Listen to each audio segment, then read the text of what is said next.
In recent years, trade relations between China and Mexico have accelerated rapidly, especially in the auto sector, where cooperation between the two countries has grown increasingly close. While the Trump administration strongly pushed for the reshoring of the U.S. manufacturing, Mexico, thanks to its low cost and tariff exemptions, became a strategic springboard for the Chinese automakers to access the U.S. market.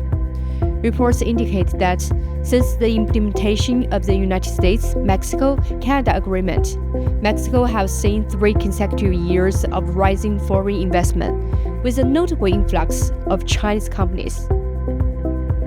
Last year, indeed, Mexico was the second largest importer of Chinese light vehicles, just after Russia. Mexico is also a relevant manufacturing car makers. It's the 7th largest producer worldwide, but we are also a large importer of cars, including auto parts. And that's why there is a lot of trade in the automotive industry. In Mexico, right now, the Chinese brands are taking around 15%.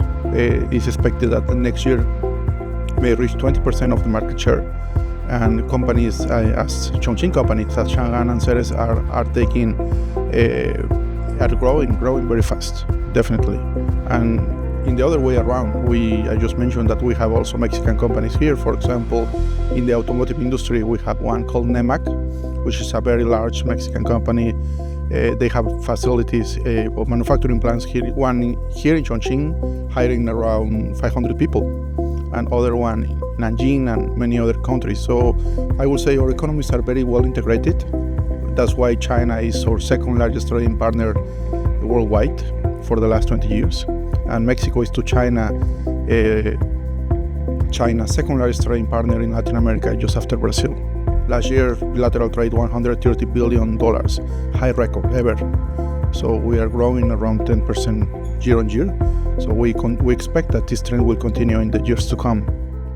As the U.S. imposes a 25% tariff on imported vehicles, the global auto supply chain is undergoing a significant restructuring. Although China's exports of finished vehicles to the United States account for less than 2% of the total, its exports of auto parts represent a much higher 50%. At this critical juncture, Mexico's role has become increasingly strategic.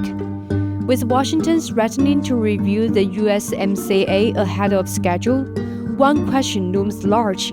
Can Chinese electronic vehicles keep flowing to the US via Mexico? As we all know, there is tariff from US against China and many other countries. The case of Mexico is a little bit an exception, because 25% tariff were announced 2 months and a half ago, then went postponed one month, and early this month, in April 4th, the tariff were not implemented. What does this mean? This means that Chinese companies that are manufacturing in Mexico and exporting to US market under the rules of the USMCA, as long as these Chinese or overseas companies are manufacturing and exporting to US, they can still get preferential tariff without going to pay like the additional tariff. It's expected that around 80% of the manufacturers from Mexico to US are within the USMCA, and there is a lot of Chinese companies within this frame. In that sense, there is an opportunity that they still can access US market with preferential tariff, using Mexico as a hub, as has been the case for the last 30 years. But still, we need to observe what is going to happen in the following weeks. We expect that will be, government dialogues between China and US, between US and many other governments, as well as Mexico and US government to revise the USMCA that's supposed to be revised in 2026, but it's expected that this revision could be done likely this year, 2025. In this high-stakes trade chess game across the Pacific, a Chinese inland city is quietly stepping into the spotlight, Chongqing. As China's auto supply chain expands towards Mexico, what role will Chongqing play in this unfolding story?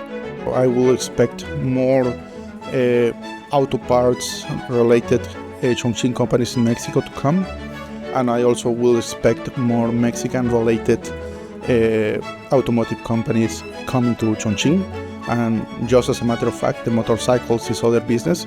We have a Mexican company here in Chongqing that every year pushes about 6,000 containers of motorcycles from Chongqing to Mexico. It's the largest distributor in Mexico for motorcycles. So that's why I just say our economies are very well integrated, and Chongqing is a case for us in Mexico.